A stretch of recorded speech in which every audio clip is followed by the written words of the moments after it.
and we'll say goodbye to the fish. Say hello to the Go and the pagan code.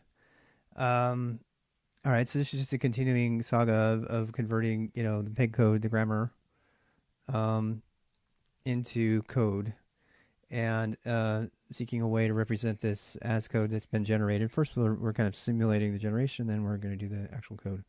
For those who are just joining me, I'm going to do this a little bit at the beginning of every stream this time because that's just a bunch of questions for people that are just coming to it. To get any information about what it is I'm working on, PEGN.dev, PEGN.dev. It is a meta language that helps you define other languages, and you can read about PEG there and a bunch of things. And this is a grammar that I've created that builds on grammars from Brian Ford with the PEG specification. And so tonight, each one of these definitions, tonight what I want to do is at least get my head around what the code would look like that would be generated for any particular rule.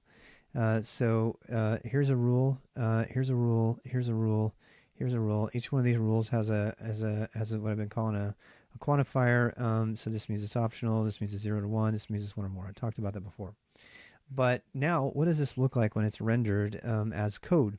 And how do we parse that code? So we can make sure that other data that's being presented ultimately matches this definition, and that's the whole point, right?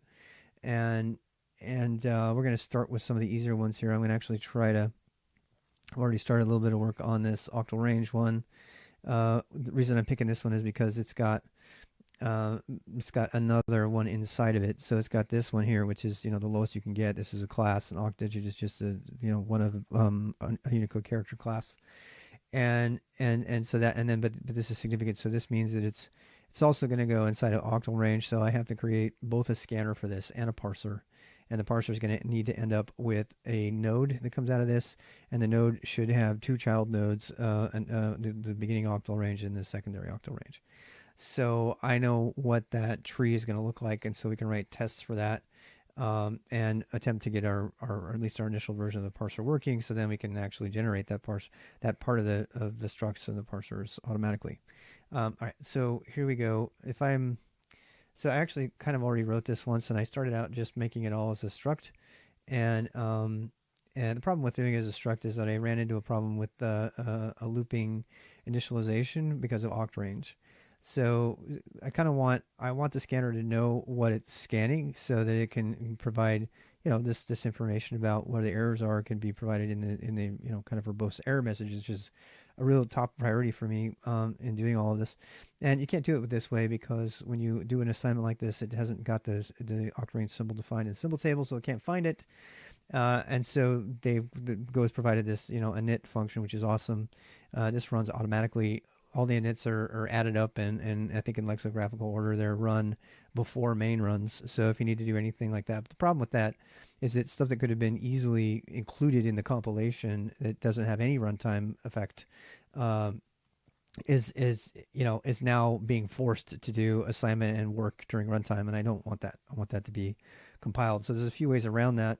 One of them is to just not track it, right? Just throw it out, and that way I can just do the whole definition using composition syntax, which is when you just do all the definition like straight up. Another way to do that would be to do one of this struct, and I think that's probably the way I'm going to go with this. And so yeah. But one of the things I don't want to pay for when I do this is I don't want to end up with a lot of indirection in addition. I started out with very little indirection at the beginning of the day today, and got kind of beat up by it by my friends on Twitch who aren't here right now. Probably have to do more fun things. But then I because they wanted more clarity here, and I agree completely. But I was trying to weigh the balance between clarity and efficiency, and this round of the refactor is more concerned with efficiency, and so I don't want to put extra function calls if I don't need them, and so that's the thing. But one of the ways to avoid this is rather than doing a function, this is an anonymous function assignment, first class function. Rather than doing that, I can actually implement an interface. Or even if I don't use an interface, I can have a struct for the whole thing and then do one of this struct. And I actually already did that once for is functions, which are in a different area. But just to give you a sense of this, so this is This is like when I was doing, these are classes, we'll do classes later, but these are no receiver class, which is really rare to see. But since they don't, it doesn't depend on any of its state. There's no receiver here. It's just a way to assign it. This is back when I was doing a full interface implementation, but there's unnecessary function calls here that I am refused to put into this version of it. That's like really unnecessary. And so we're going to go back to trying to do a struct here, because really, once I make this into a function .scan or something, it's not going to be any more heavy than this would be for the function call. So it's just a different way to define it. So let's do that. All right, so this is a struct, and that's the first thing. But we're actually going to have to define a type for each one of these, and that's not really something that I wanted to do. You know, we're going to have to though. So we're going to have to do type like oct range. I'm going to stick with this initial underscore idea so that, again, pretending this is all coming straight from this guy. Oops, wrong one. From this.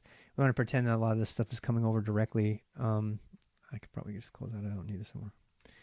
But so structs, this is being auto-generated. I'm going to put that up here too. Like, pretend this is being auto-generated.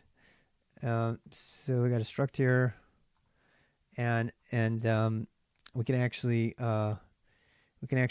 save a lot of time by including the rule here.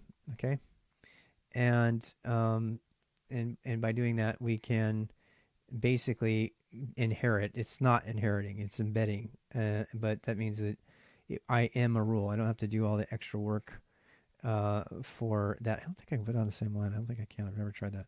Oh my god, that's cool. I didn't know you could do that. I guess if you are embedding just one thing, you can. So that actually might be something nice.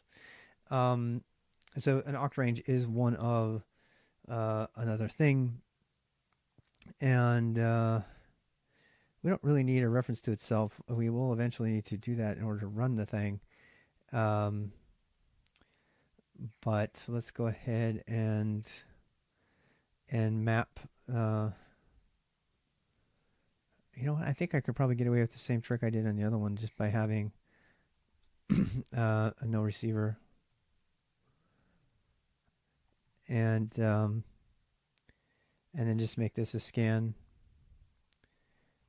So again, I'm just trying to associate all of this stuff together in a way that can be used by the parser and includes the data that goes with it. So we got the scan here. This doesn't need to be public or anything. So, and scan does what? Scan is throwing a panic, so we don't need to do anything else. This is interesting. So,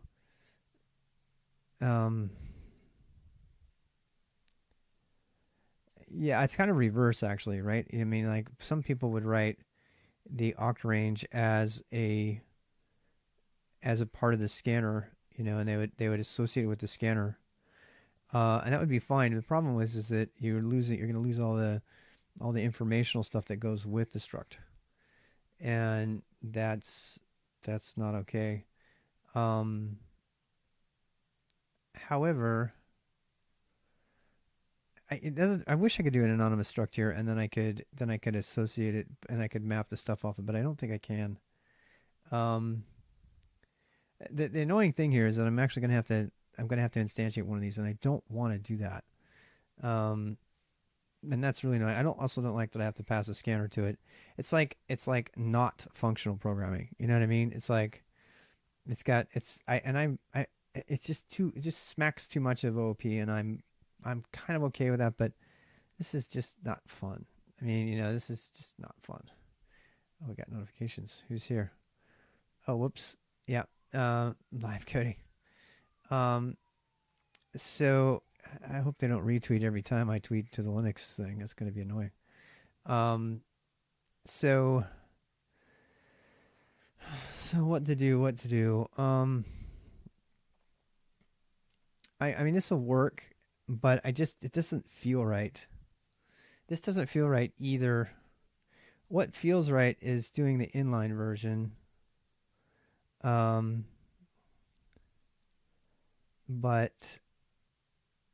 I don't know. Let me try the inline version again. Let's get rid of this here. So let me try the inline version without the init. So the inline version would be a struct oct range. No. It'd be var oct range. This is why I like it already, because you already have an instance of it. So oct range equals, a what? Well, it's a rule. So it's a rule, and it's not a reference to a rule. It's an actual rule.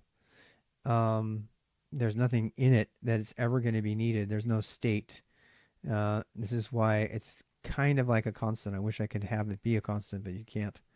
That would be the best, right? But and then inside of here I have like the ident colon oct range, and you can do these in order. It's called, I think it's called composite notation, and but it's bad form to do that usually, because if you change the order it breaks things. And we'll put this in there, and it's wanting commas. It always goes with commas for sure all the time. And yeah, I am flip-flopping a little bit on this, but an octal range, and then we'll have a scan here, and this is where we get the function. Now see, if I do this, I can't, if I could monkey patch or something like that, to put something off, to hang it off of this specific thing, that'd be nice. And the closest thing you can do to that is to assign variable. And this is, if you know JavaScript, in JavaScript you can give it a method this way, but we can't do that this way because it's not a method, it's a first class function. So we're going to do it like this. All right, now that's all well and good. It needs a comma here because it's the last item. I know that's annoying, but that's probably the most annoying Go gets, is when it requires a comma on the end of the first class function assignment.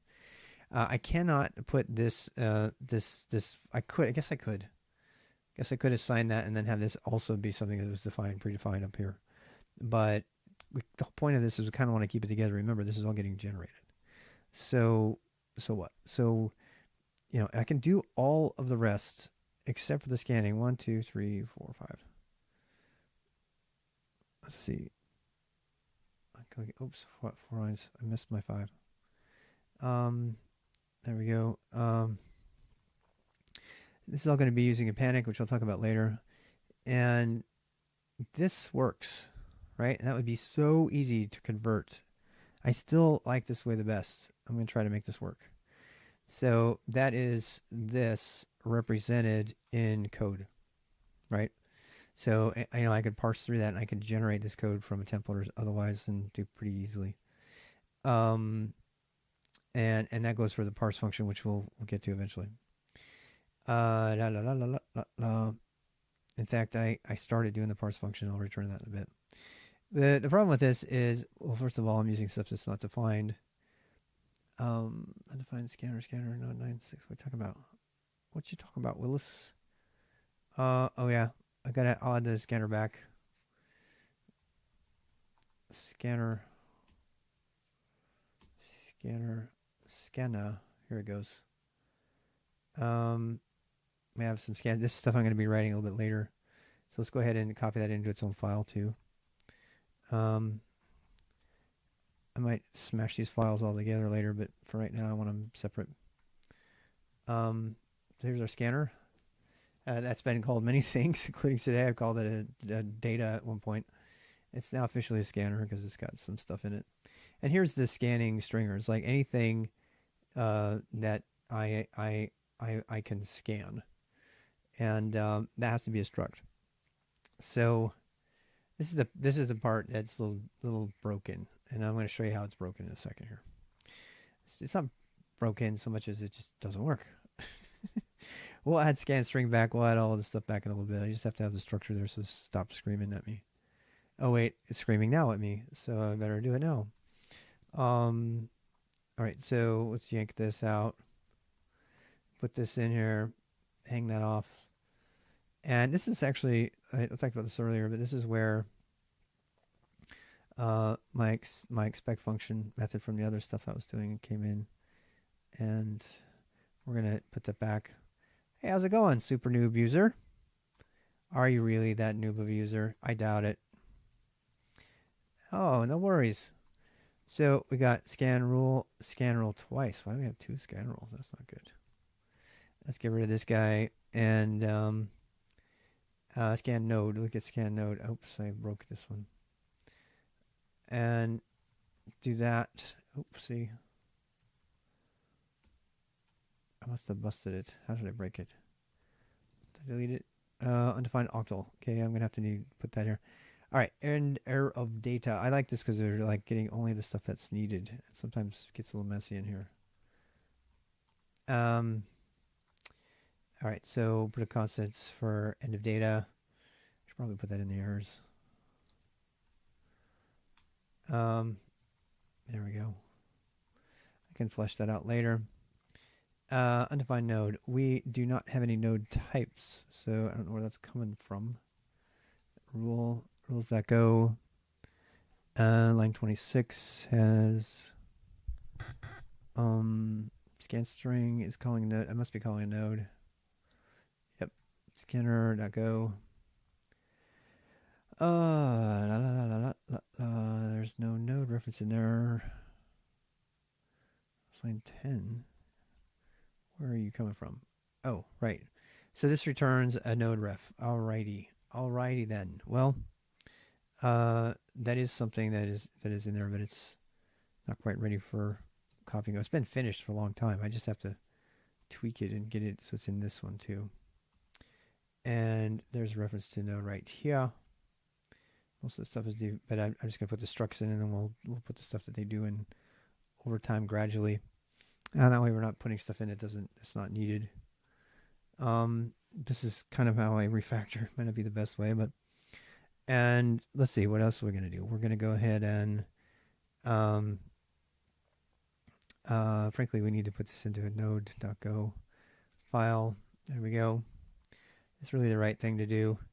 And now our errors are just down to these undefineds in octal, which is fine because those are rules that are missing. And we can pretend like we have those rules right here. We can do, actually let's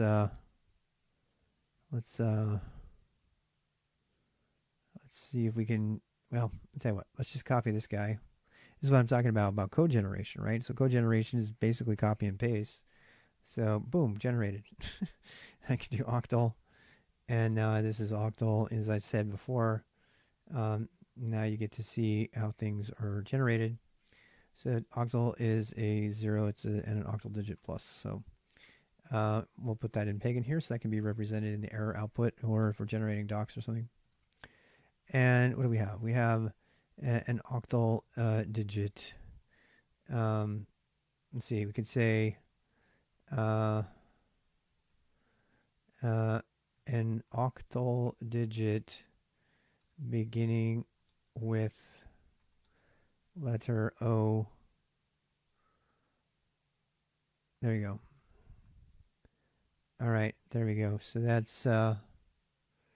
That's just not what we have here. So actually, we're just going to search for letter O. And yeah. Yeah. Yep.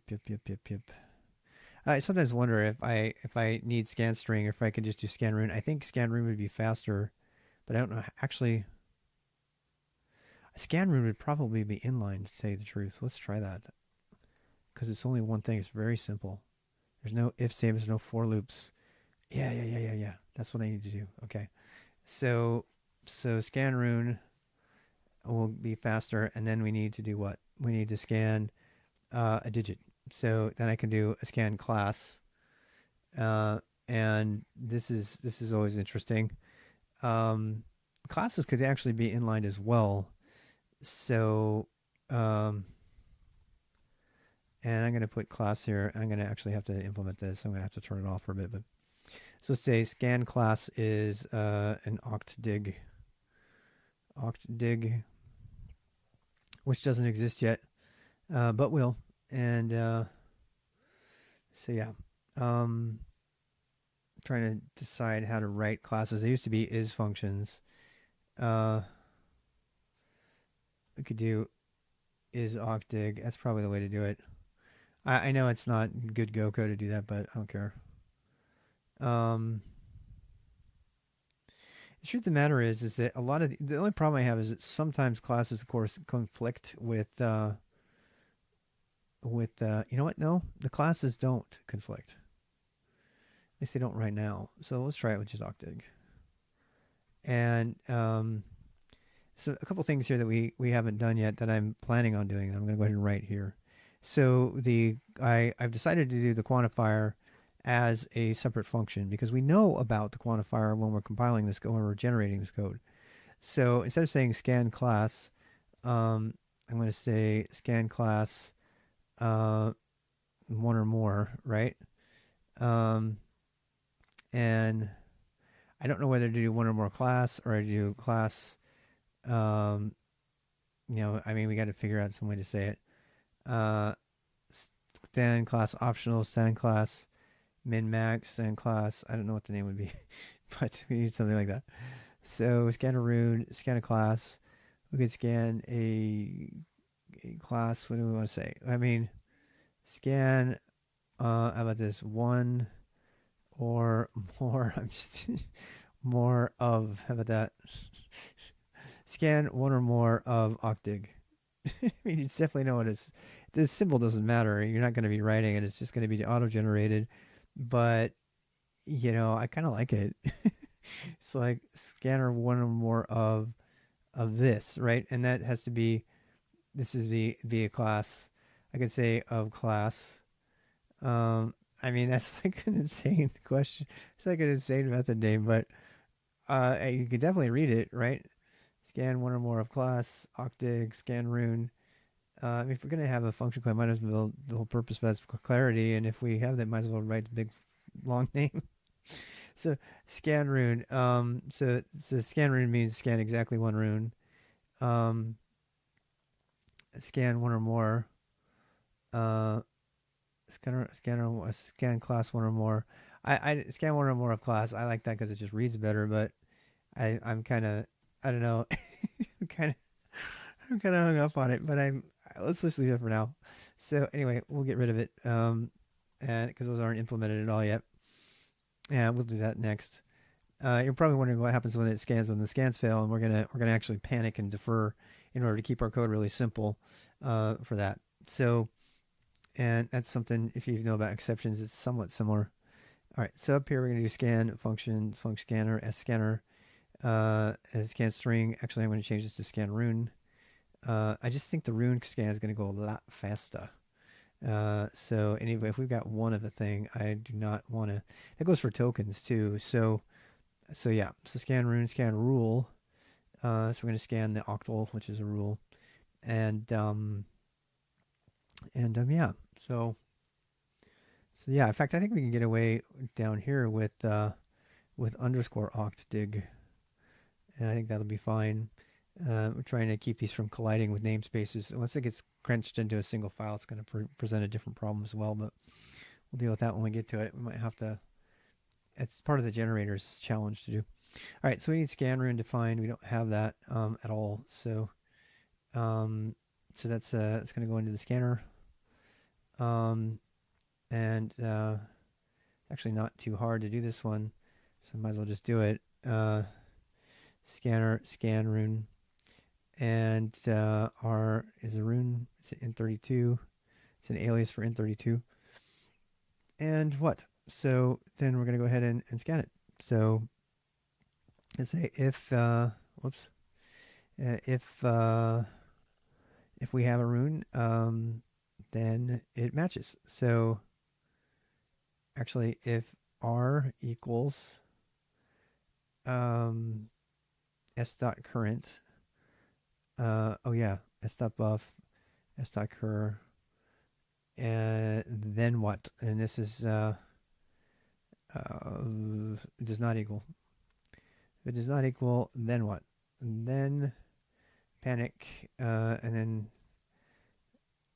And the problem with the panic here is that we know we're gonna trap a panic of a certain type.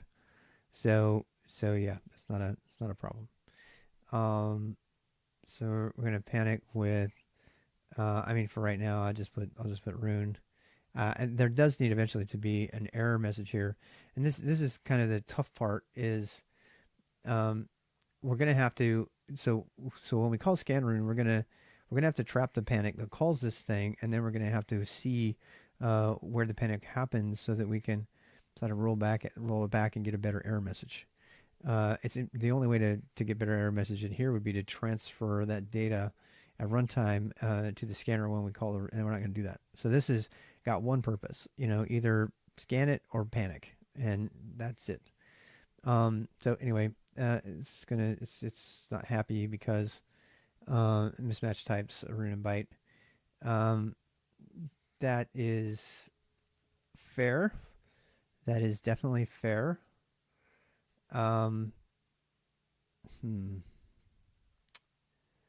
I kind of want to decode the rune, but I don't want to. And I mean, this can be inlined currently, so I think maybe not. Well, anyway, the proper way to do this is to decode the rune first and see if it matches, and that's not going to happen.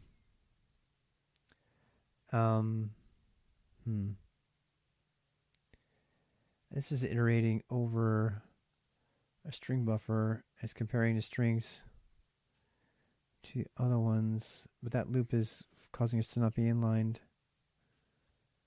So I think we've already incurred a pretty heavy hit. It's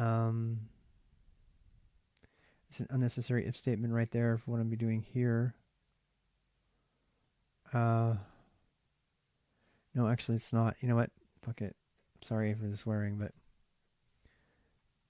less the best. So I'm conflicted. I am conflicted. This is going to do a byte-byte comparison, and that means whatever it is, it will do it. I do need to test something. I'm going to definitely need to test this because that iteration is through a string, so it's going to automatically assume it's a rune, and that's fine for strings. Man, it just reminds me we're going to have to be checking for bytes too. So we're going to have quite a few of these functions in the scanner, and I'm kind of happy that they have a place to live, but I'm okay with this just being a string with 1 byte by now. I realized also while I was looking at this that actually going to save me from an overrun. Like if I accidentally scan a string and there's not enough room in the buffer, this will throw an end of data, even if it's only 1. Right, so that means that we get all the way to the end, and we do that. It's gonna show up as an error in the right way. So that this error check needs to be made every time, despite my annoyance with it, in order to check for overruns. And yeah, there's no way around that. And we're never going to notice the time difference there. Because this round of refactoring is for performance, I am thinking of that. All right, so this is all well and good. Now we just have to actually sort of test this, and we should probably do this one as well. We don't have any one or mores or any of that stuff, so there's no way I can really truly test this until I get the scanners online, until I get the classes online. And I'm kind of trying to decide how much of this I should build out before I auto-generate it from the code, which is what I really want to do. But I have taken care of all of my problems with this other code over here, except for one, this line right here. If I add this line back up here, it will blow up. Boom. There you go. Cannot use oct range type rule is in a string or in an assignment.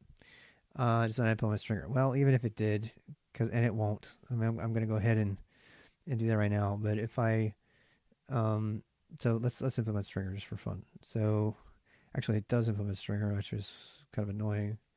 Type rule does have stringers right there. Why are you saying it don't implement stringers right here, you dummy? Can it use oct range type rule? as a type FMT stringer and assignment. Oh, is it pointer?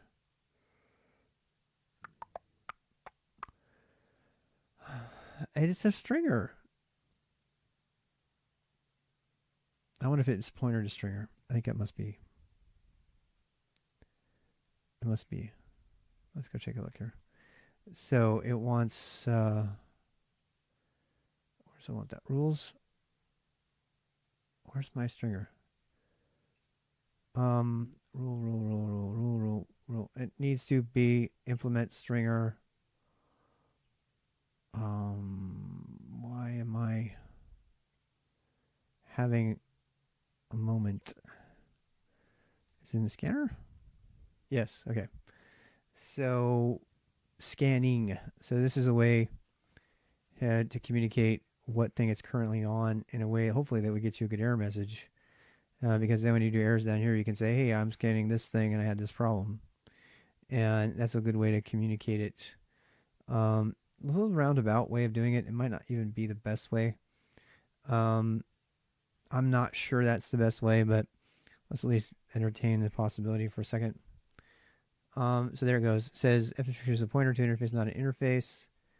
I mean, I could put anything here. I could put the scanner is a pointer to a rule, and that will fail because you can't use type rule and a rule assignment, pointer rule assignment.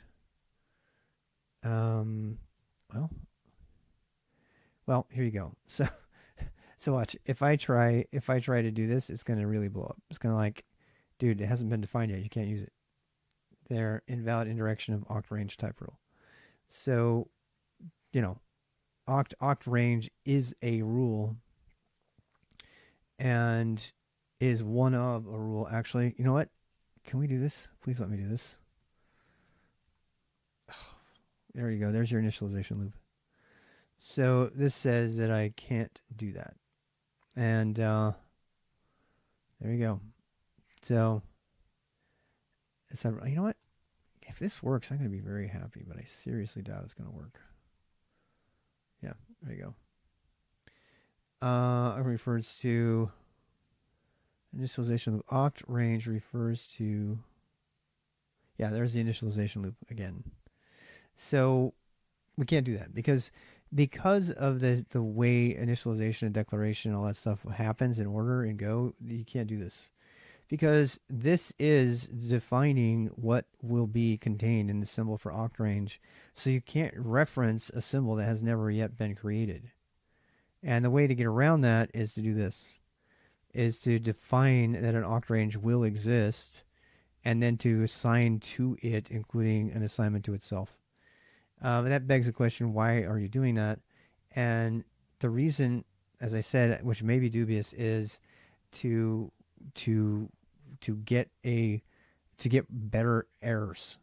And as I said before, all these panics and everything, these are generic errors. They have no knowledge of what's going on, and there may be another way around this, in which case I can just delete the scanner completely. And last error is kind of nice too, but I think we can get around all of that using our panic. And because I think the panic, and I'm pretty sure they do this in the JSON encoding standard library. In fact, we can get rid of last error too. That would be great because our scanner would be nice and simple. In terms of its internal information, it keeps track of its members. But if we go over here and we say, if I'm going to say this is, not a thing right here, then when one of these panics, what do we get? Can I unwind where the panic came from? Can I send some sort of identifier with it? Can I send an interface in the panic? And the truth of the matter is I can't. Because why? Because I'm just scanning strings and stuff. Now this one I definitely could because I'm passing a reference, right? And maybe I need to go back and look at my expect method from my my first gold parser that works still, and see about that. But what we're talking about here is that in this case, the only thing I know about is that it's a buffer. I don't know what it was scanning when there was a problem. I can't communicate anything about that. In the rules down here, I can definitely say, hey, this rule was not scanned properly, right? And I have all the information about that rule. I mean, it's verbose. I could do it, but I could make a rule for even the small stuff, right? So even like, hey, you get a dash here and this is a dash there, and that, I mean, that seems like way overkill, right?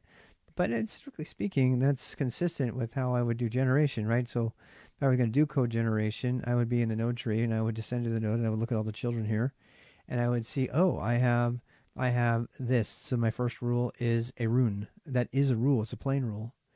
And then I have a rule that's an octal. And then I have a rule that's a dash. Then I have a rule that's an octal. And then I have a rule that's a dash. Or I mean a bracket, right? And each one of those is a rule, even though I'm not necessarily representing them in a rule. I'm kind of using this as an implicit rule, right? So I'm scanning a string. Well, a string is technically a rule, right? So what, right? So should I encapsulate this as a rule? Maybe make it a rule by itself, which I could do. But is that gonna, I mean, this is all going to be predefined, and compiled in. So I don't imagine it's going to do any runtime stuff. But what I could do is I could actually maybe define this as a rule, and there's probably a way to do that inline as well. I think probably the way to do that would be to do an inline of it. And this would be a composite. I already did this in the other expect method, but if I did that, it would be this. It would be rule, and it'd be like this, right? And then instead of scanning rule, it'd be scan rule. And at that point, I can get rid of scan, and everything could just be a rule. And then what, right? Well, the problem then is that now I'm kind of like doing different logic depending on what rule I am doing, and that's kind of what I was trying to avoid. I was trying to do it to avoid the massive switch statement that looks at different types that's unnecessarily invoking a bunch of extra runtime and direction, when I could just do it this way. This is really, I could do that here. Now this is a string. All you really need to do is just check the string out. This is a rune. Just compare it to the other one and be done. You know what I mean? And so yeah, I mean that's really all there is to it. Yeah, and I'm just thinking about going back to that whole idea of like scanning a single rune. If there's some other way I could detect end of line or end of data that would be more efficient than having to check the length every time.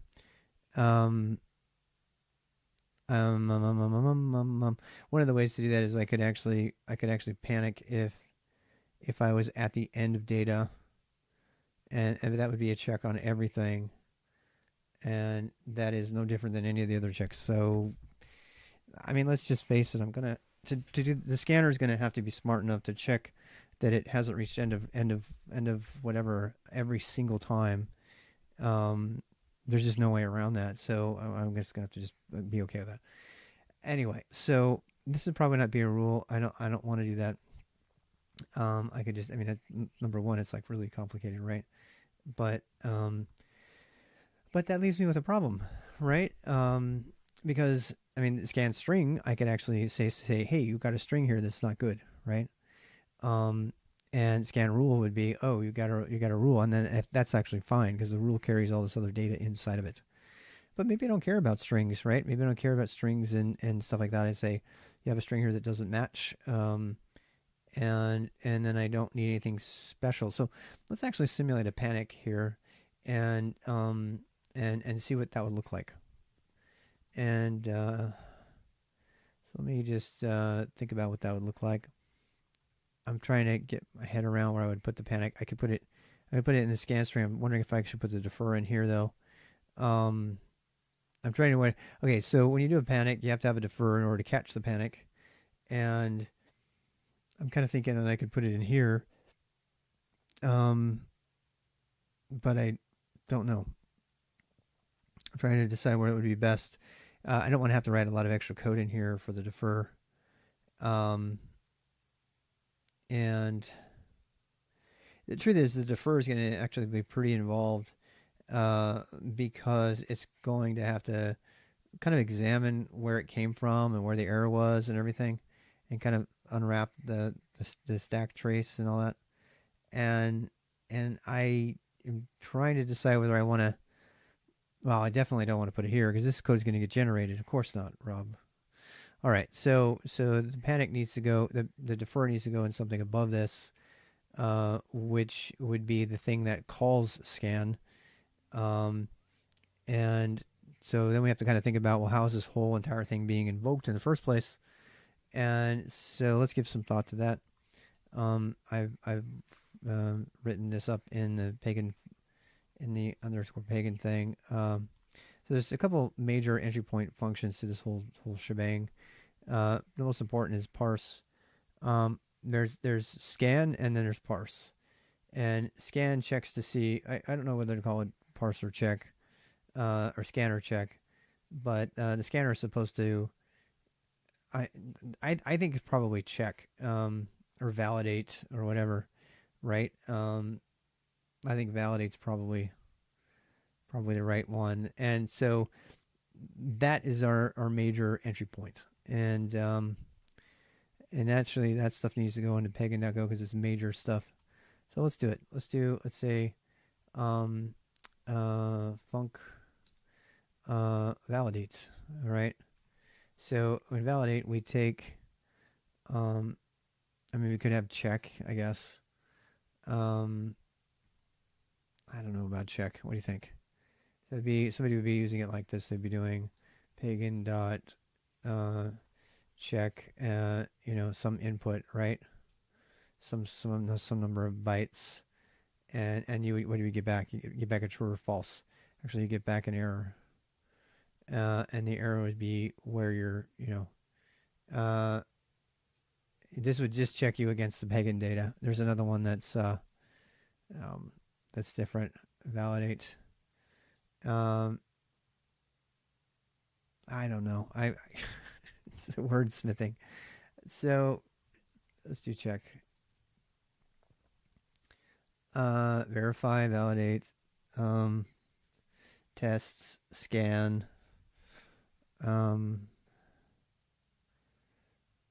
lint. No, linting is like telling you what's how indented it is. I think they call them validators anyway, right? Json Validator. Yep. All right, validate it is. Validate, and it will have that be a byte string. So I'm expecting you to do your own byte parsing. That's part of PEG, and return an error. So that's the input. And what is this thing going to do? So this is going to return nil if there's no error. And up here, we're going to actually call something. And the first thing we're going to call, we're going to change this temporarily for today. Normally, the entry point for this would be the grammar top check. And the thing that's interesting about this is that when you call one of the checks, it cascades and calls every one of the other ones. Just because in order to validate that, it has to, you know, call everything down below. So in order to do our tests for today, we need to, you know, cheat and only validate the data for you know, for octal range, right? So we're going to enter at a different point. But the way we do that is we'd say, okay, I want an oct range, and then dot scan, and this is gonna produce a, okay, so here comes our panic. That's what I was looking for. So we're gonna go ahead and scan this. We actually, no, we have to create a scanner first of all. So S is a new scanner, and then we need to give that scanner data. So sbuff equals in. That's on purpose. I don't have accessors and stuff because I want it to be faster. Not enough arguments to scan, of course. So and this is weird though. So we call scan and then we scan with the scanner, which seems weird. I know. You should think it should be like s.scan, which, you know what, we can cheat on that. I mean, that's like one entry point that doesn't hurt anything. We could do this s.scan, and then we would say you know, we would say that we wanted to scan a, an oct range, right? And so that's actually kind of its own recursive thing, but it's nice, right? It's a nice syntax. It's only one indirection, and it's not really performance heavy at that point. So yeah, so let's go back to our scanner, and let's tell our scanner that we want sort of utility function called scan, and it takes a check. What does it take, actually? No, it has to take a check. So that's the only way we could do that. I don't want to. I mean, it has to be a definition. So let's yeah, this is going to have to be a rule. That's just it has to be because top level is always a rule. Strictly speaking, I shouldn't have to do that. I mean, again, this is just an entry point, right? So I could probably do an interface, but then I have to do a bunch of switching, and yeah.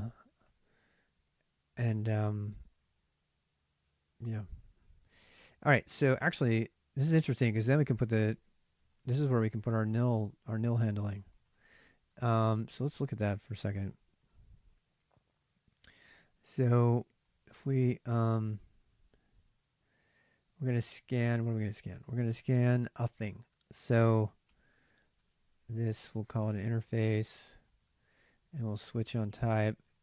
This is a common idiom in Go for switching on type. This type, and I do this. I love to do this. It's not very performant, but it's fine. Use the code use. Okay, so we'll say if the type is a string, then what? Then whoops, that's the case. So the case is a string, and we're going to go ahead and return. What are we going to return? We're going to return. Well, let's get all the cases. So we have a case, we have a string, we have a rule. We have, well, at some point we're going to have a rune, and we have a default here, which is we can just return an error. Error. And we'll say, actually, let's do, well, no, this needs to be generated. So we'll do a T. Scan unsupported. This is a convention to Go, is to keep everything lowercase and to identify the thing it's coming from. Unsupported type T, and then we could put T as a printf thing for V, and that will tell us what our type is, and yeah, all good to go. If it's a rule, then we just we're going to do actually any of these are going to need to have a defer in them, and this is where we're going to potentially panic. In fact, we will panic. So it's like a matter of handling the panic, and I'm thinking the way to do that is to defer up here. This defer will run no matter what when this function exits, so including panic. So you don't want to. It can be used for other things like closing files up and stuff like that. But kind of, I mean, I can do a func. This is how you would do it a lot of time. But actually, I think we want to have a different function here. Handle panic. And I'm breaking the rules here by using underscore. That's a bad thing. Go doesn't do that. They do camel case, but I hate it. So handle panic. So handle panic is going to be, I think it gets sent a panic if I remember right.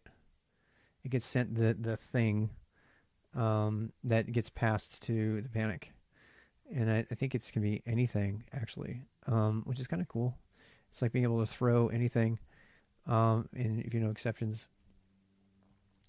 And I have to read up on panic a bit. I don't use it a lot, so I'm going to read up on this and see defer, panic, and recover. This is a great blog by, this is a 2010 blog by Andrew. And he's, I was reading this the other day. So yeah, there's the defer. So it looks like the defer has nothing passed to it. So the panic doesn't get passed to it. I believe it's the recover that gives you the panic. In fact, I'm almost positive. So yeah, where's the recover? We need to find the recover. Defer payment, defer, yeah. Panic, no. Where are you, recover? There it is. All right, so R equals recover. If R is equals nil, recovered. So this is just to find out if you're recovered from a panic. You don't want to do anything unless you're recovering from a panic because this defer runs at the close of that function no matter what. So I'm kind of, I'm a little bit, I don't know, man. I mean, I'm kind of wondering if this is going to invoke an extra function invocation for every single scan just to trap the panic. And if it does, how is that versus, the annoyance of trapping the error returns from the alternative and not using a panic? I mean, that's a pretty substantial decision there to try to research. The notion that every time, well, no, it's only here, so it's only one. Never mind. It's only that's a really good reason not to put it where I was going to. I don't know if you remember, but I was trying to decide if I need to put this inside the rule way down here. No, that would be a disaster, right? Because every time any one of these rules is parsed, that defer would run, and that is not a good idea. So we want this defer as high as possible before it causes the program to panic, to crash.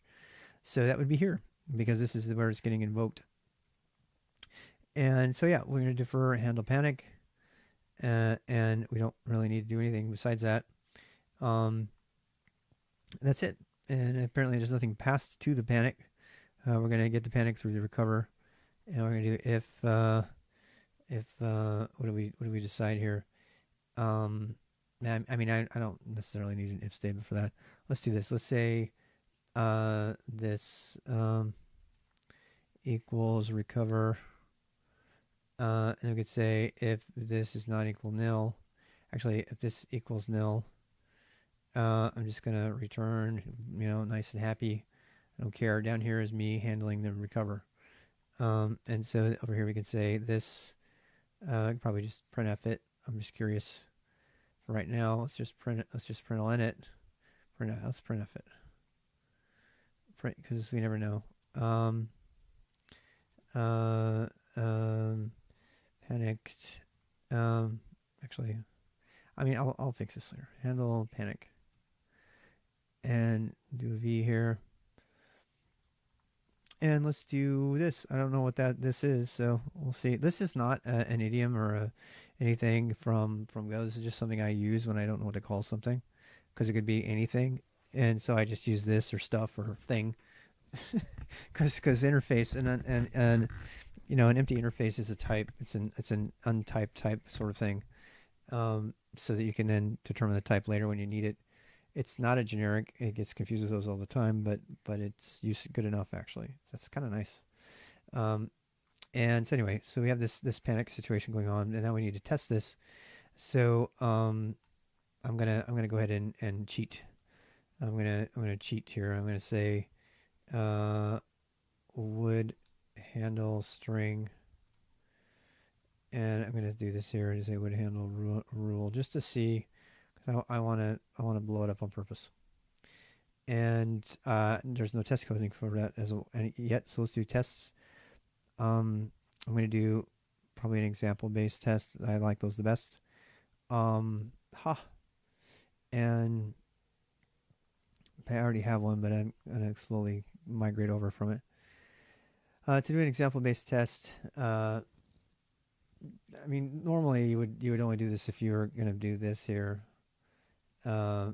Because you want to provide an adequate test that can be used, and that's fine in documentation. That's what's going on here. So these are just kind of easier to write. So I'm going to write one instead of the the other test types, which require if statements and stuff to do the checking, when this just requires you to put the output in. You want to see the output 9 times out of 10 anyway. So yeah, let's do an example test of scan. So this is just a scan, and the way you do these is you just put an output. It uses reflection to do this, so it looks at the code itself to decide what to put in the test. And let's blah, and we'll fail. So there we go. And then, but let's actually do something.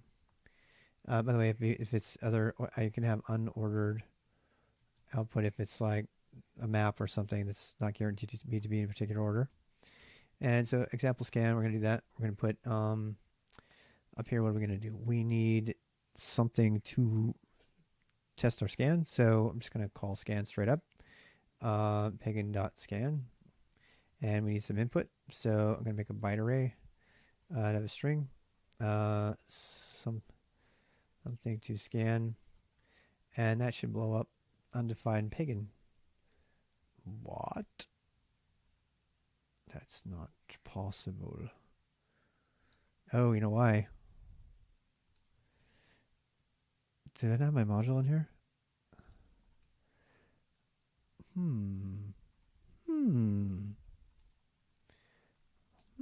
Very interesting. That's right there. PEGN line 4, undefined PEGN. PEGN dot. Did I spell it wrong? PEGN. Oh, scan like that. No, we made it in capitals, didn't we? I am at a loss. Let's see. Oh, validate. Duh. What a dumbass, Rob.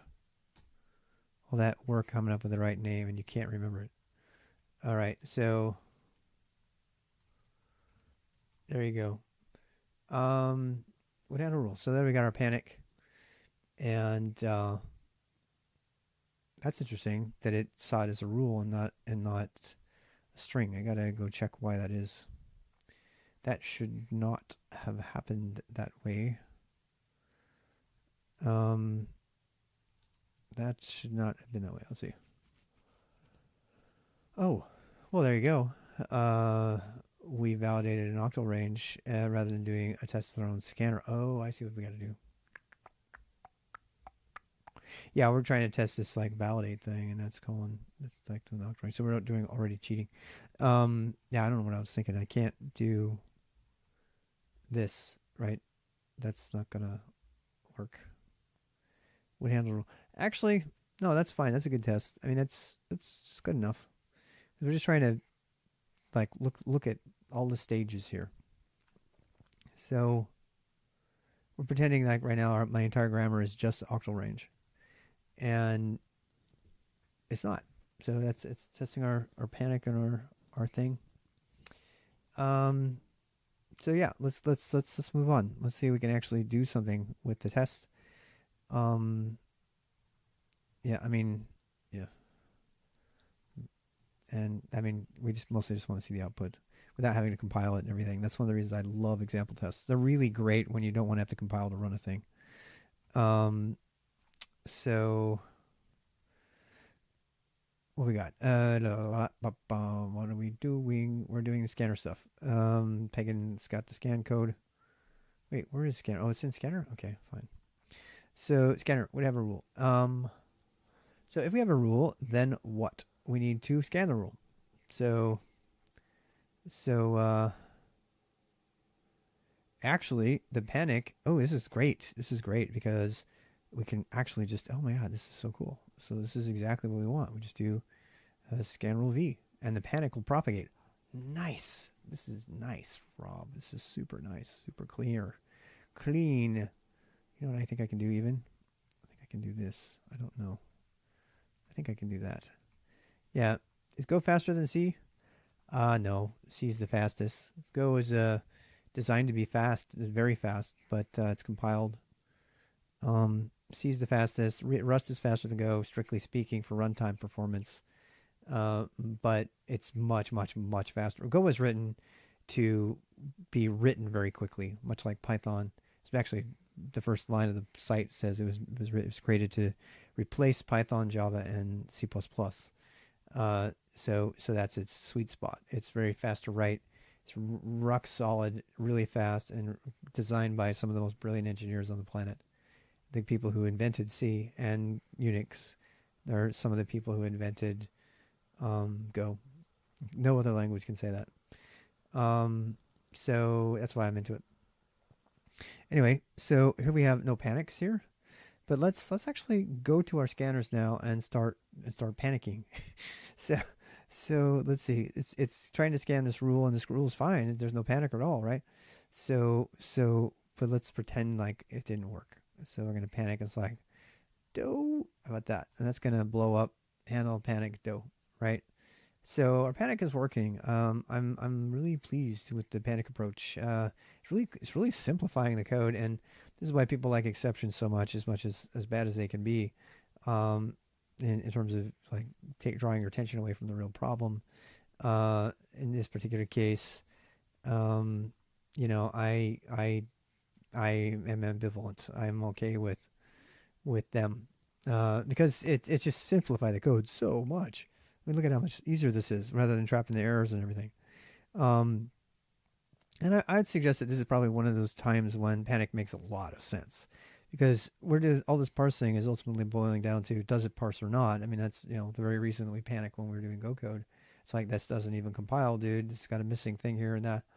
Um, so yeah, and besides, we're not crashing the computer. We're recovering from the panic, so we're just using it as a tool. Um, is that going to translate over into C if I try to port this entire thing to C? No, probably not.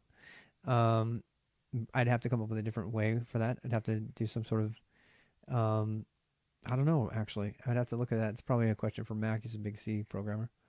Uh, and yeah, anyway. How's it going, Gabe?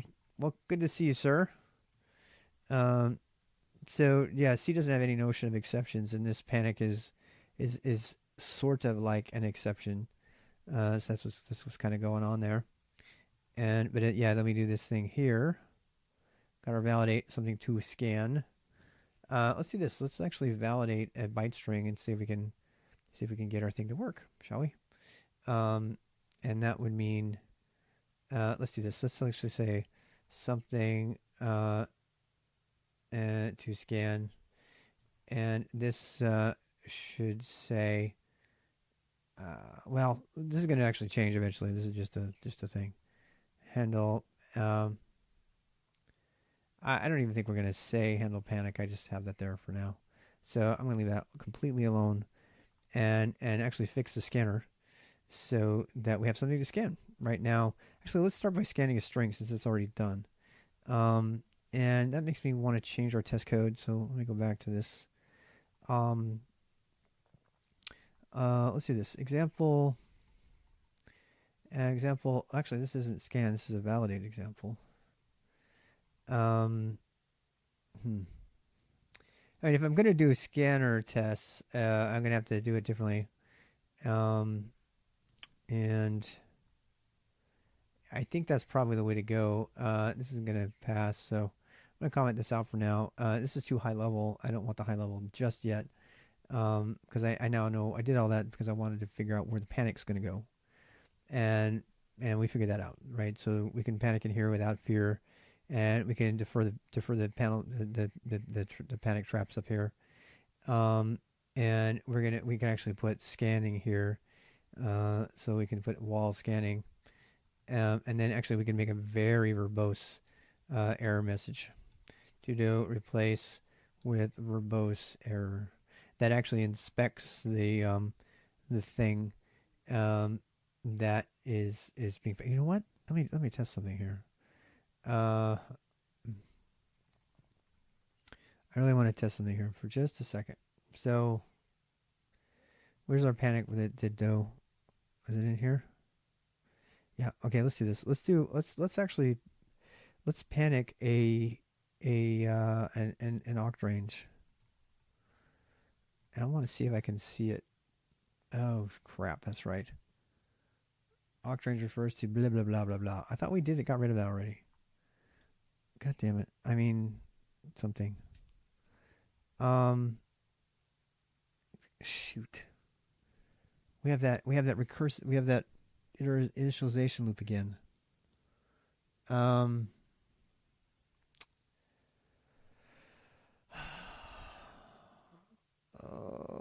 this means I can't have, I have the same problem even in the defer. Darn it. All right, I wasn't anticipating that one, but we could probably get around it. So panic oct range. So this makes me think that oct range has not been defined. I know I'll wait around this. I just don't want to do it because it's ugly. So the way around this, I mean, this just looks so pretty right now. I just don't want to mess with it. Look how pretty these are, right? These are going to easily translate from my generated code. I mean, this is coming, of course, this is all going to be coming from over here, right? And that's just going to directly translate. It's going to, I can write code to generate this very, very easily. If I have to mess with it any further, it's going to get kind of hairy. I thought that the panic was going to save me from that, and I was going to be able to determine the type that was coming into the thing. Maybe that's the reason. Maybe it's because it's not one up. You know what? That might be. All right, so we're trying to simulate things probably incorrectly here. Let's do this. Let's do this. Let's do this test a little bit differently. So actually,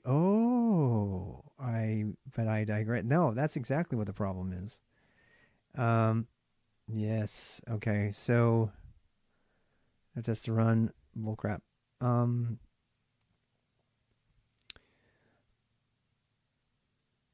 So yeah, back to what we were doing just a second ago. I actually think this did get around it. Oh, that'll be so good. It makes me happy. Makes me happy. All right, so yeah, let's try this one more time.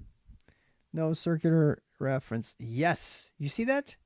Do you see that?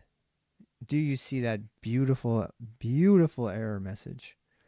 Now you know what I have to do. All I have to do is implement the printer interface for the rule, and I get something even more beautiful. I already did do the string interface. Why are you so ugly? It's right there. Why are you not implementing yourself? Wait, let's try this. There we go. That's why. I always screw that up. Okay, when you implement the stringer interface, you can't have a pointer. And there you go. There you go, the stringer. That's why it didn't show up as being fulfilling a string interface.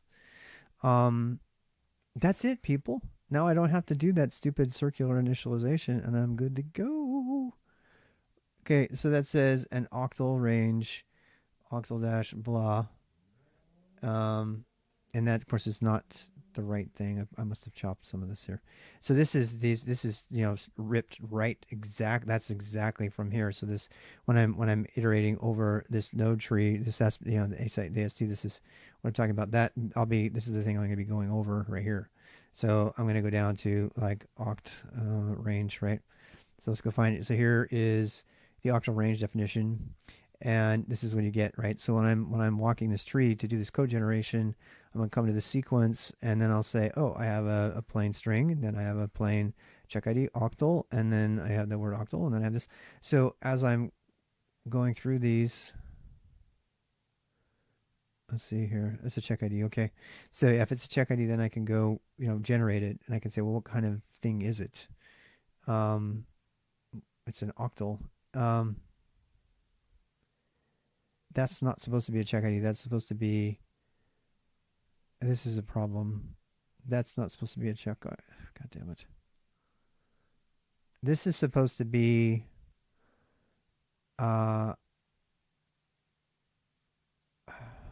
me check here.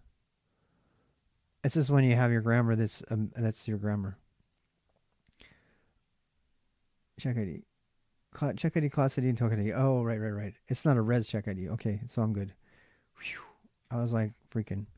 So I have a check ID, and then I say, well, what is the check ID? Oh, it's octal. Okay, well, that means we need to go look up octal. We need to look up the check for octal. So then I go find octal, and I'm like doing what the code would do for generation. It would go to, it would find, here's an octal. Okay, this is the check ID for octal. This is a node definition. So the check ID for it, this is the definition of it. And then I would walk through this and I'd say, okay, I have a plain string.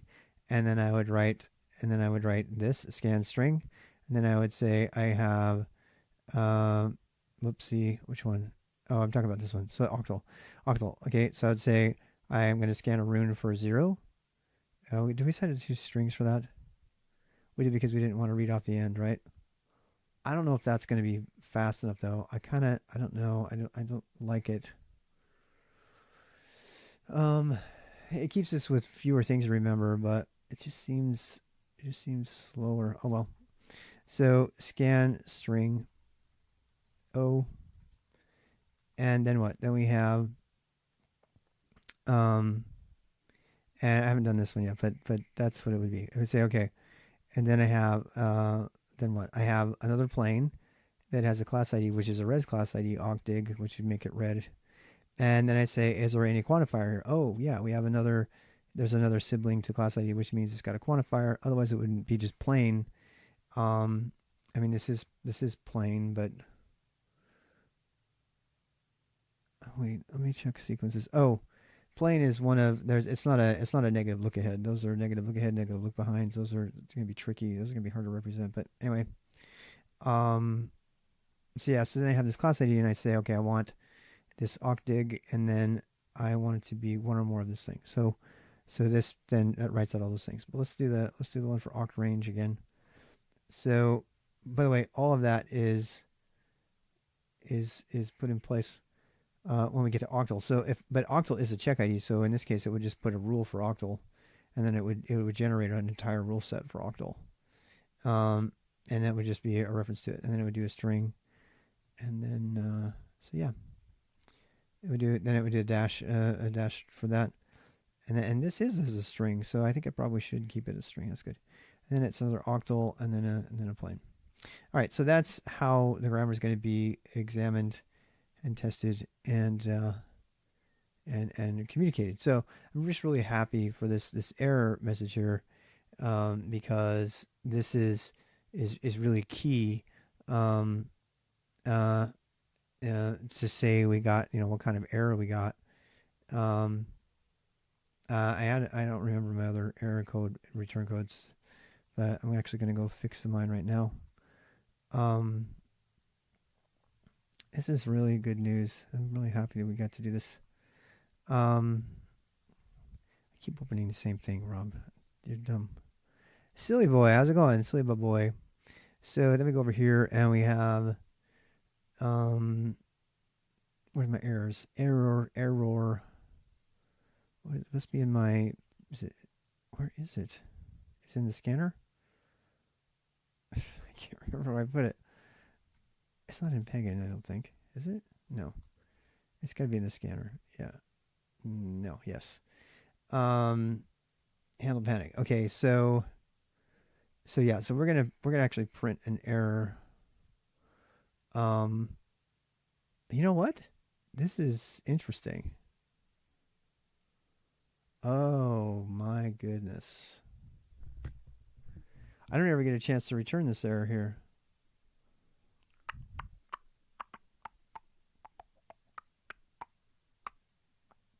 I wonder if I can.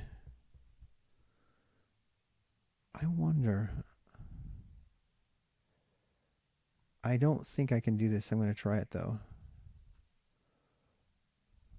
That's actually a pretty good error message, even though it's not there. It's gonna croak on me, right? I mean, can I? What I don't understand is how I'm going to return this error message from the panic. You know what I mean? I don't think I can do this.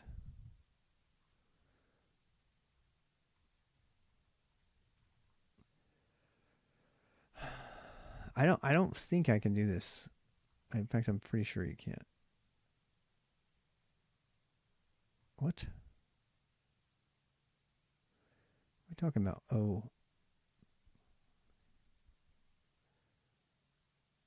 Oh. Yeah, that's just not going to happen because this doesn't ever. This is a problem. It's a problem. I mean, it's a reasonable problem, but it's a problem because you know it's short circuiting this thing, which is what we wanted, but that means that we are never able to to pass an error ever. Which means that forget this, we have to panic. So down here it would be this. I'd have to do this, and I can throw an error during the panic. I'm pretty sure. What are we talking about? Oh, this one up here. Wait. Handle panic. Return panic. Yeah, return nil. Makes the code a lot simpler, for God's sake. Yeah.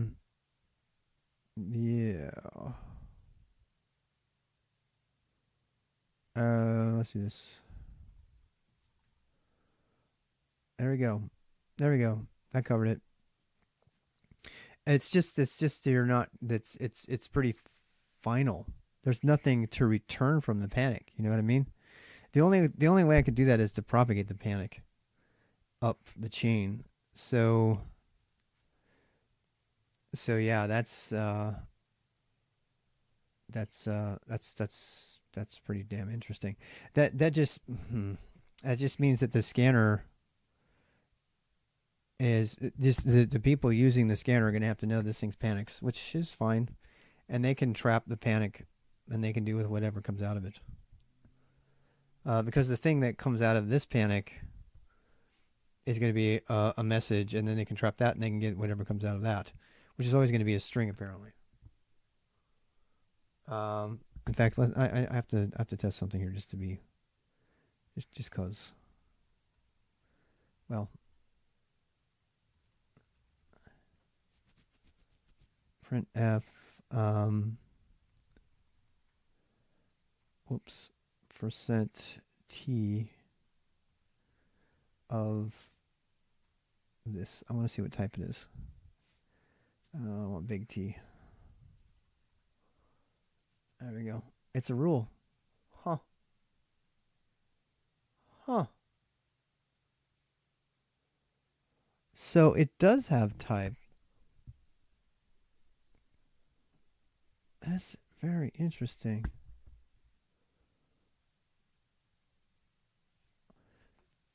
That's interesting. That just means that you can change the type and rethrow. So I could recover that, and I could throw a different type, so I can transfer stuff even though I'm not returning things. I can change what gets essentially returned to the caller. And that's not something I've done a lot of. It seems a little bit obtuse to me. I mean, because it's not the right thing to do. It's not it's not trapping error messages, but it's very supported. So it certainly makes the code a hell of a lot cleaner. I'll tell you that. I mean, as exceptions tend to do. I mean, that scanner code is just gorgeous now. This rules code, this is so gorgeous. It's like has to be done. Not to mention it's highly performant because it's got, it's got very specific function calls, even though they are function calls instead of just like writing inline code with if statements. And it accomplishes the same goals of the expect method from the first gold version that we did. And it's got plenty of room for adding more scan functions, which are consistent with what a scanner should be in the first place. So I think we're hitting on a really amazing design out of this. I'm glad I went through the whole thing again with an eye for optimization for speed, because this is going to speed it up and make it easy to understand. Not to mention, it's going to put all the rules in a single file, and that is going to dramatically improve the clarity of maintenance of everything here. And it's also going to keep people from having to maintain lots of individual files. Not to mention the fact that the entire thing can be auto-generated And that's probably what I should focus my attention on now. This whole night tonight, and I'm about to be done for tonight, but this whole night tonight was largely to go fully through the proof of concept of what happens when I turn a rule into whatever, right? And I was trying to explore what that would look like. A rule being one of these things over here, or in this case, it's like a compound rule. It's got a grouping, and so that's what this has been about. I've spent the time kind of entertaining this, and I was frowning on this inline definition like this. This is usually hard to get work. It's very hard to get an assignment to work at this level, usually because of things like what we hit at first, which was the whole circular initialization stuff. But that's not a problem if we take the panic approach, and these things are very ready to be generated. So the next phase for me is going to be making a bunch of scan functions that correspond to the different quantifiers that I have here, and particularly to these things. This is going to be particularly hard to do. This is a posilook so plain is just a primary, and a primary is a rule, a simple or check ID or an expression, and then these get broken down into rules. So I am going to have to process some of this stuff. Either that, or I'm going to have to figure out how to represent, and that doesn't seem to be too hard now that we've got the framework and the scaffolding in place for this. But we're going to have to, there's some more complexity we're going to have to do here, besides just representing a single rule, and that's fine. I ultimately everything breaks down to rules anyway, so I might not have to have the higher level things. Of course, the next thing after this is going to be parse.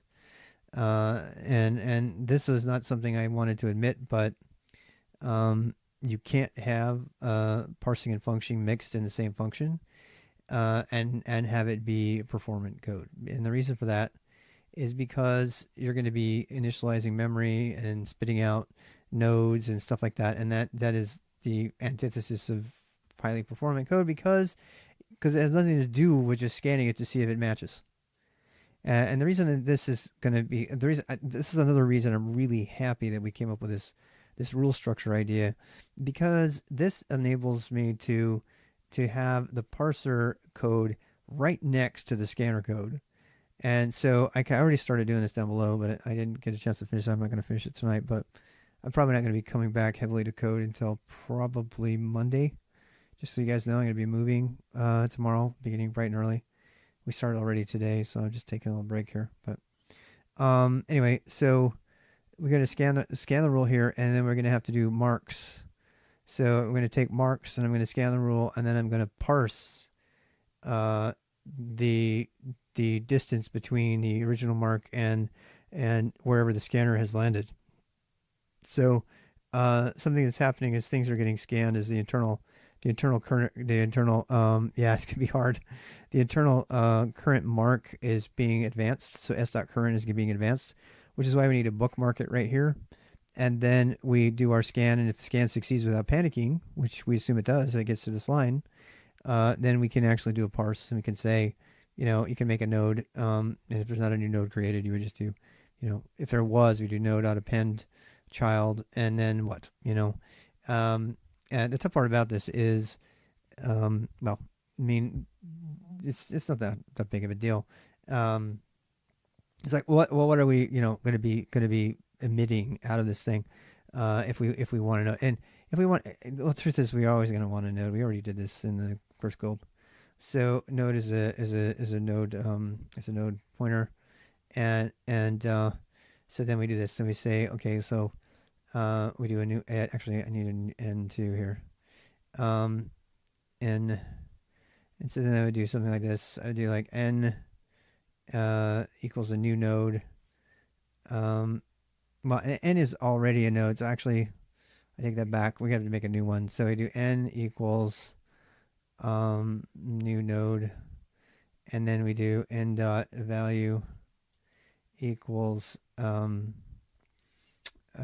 equals the scanner, so it'd be s dot buff from mark let's see, from mark to s dot current, and then we just need to do node dot append child n, and we keep doing that.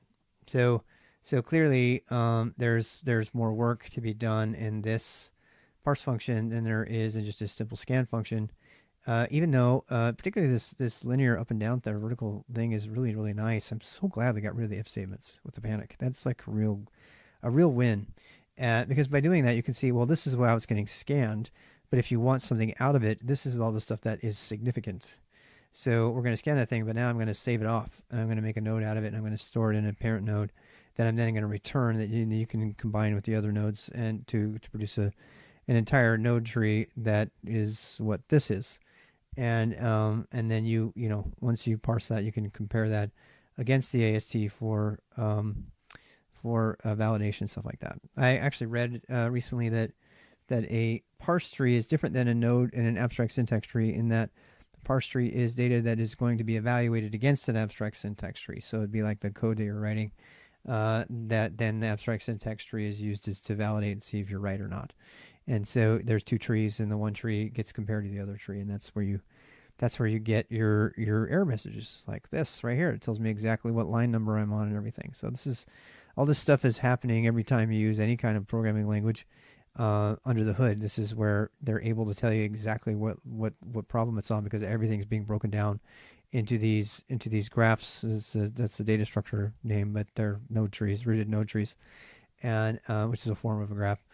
And they're doing this, and so yeah, I think I'm good at that's been a very good session for me anyway.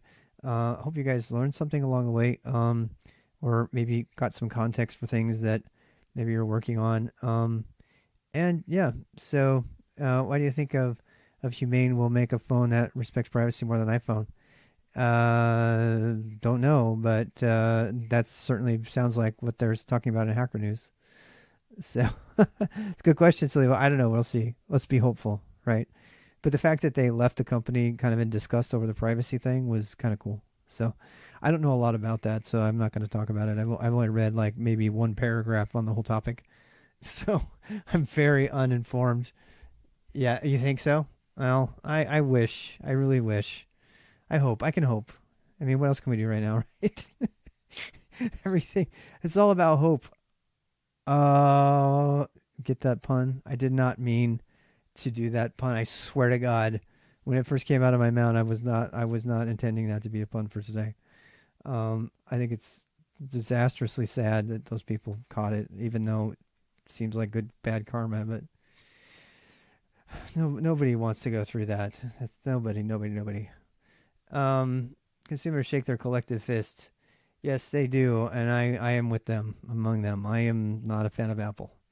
Sorry, Apple. You guys have violated our trust way too much.